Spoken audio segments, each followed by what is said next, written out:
I love their vibes with positive energy. They are mobile and their natural hair are always naturally textured and beautiful. Their hair is always banging. Look how cute they are. Why should I up and run off leave our pretty women so that other men can take my place?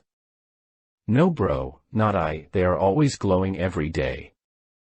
They are beautiful, a true Jamaican queen glows. They are unique and stunning with long or short hair.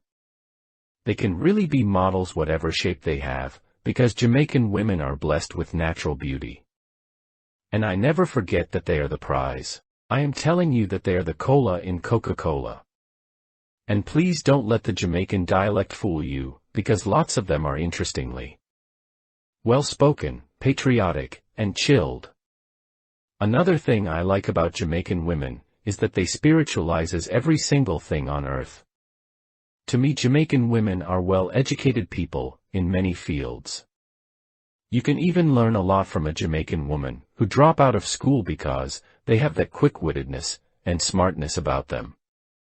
They also are very fashionable, their clothes are well-tailored, I love the way they dress, the way they smell is always fresh and stimulating. If there's anyone who can succeed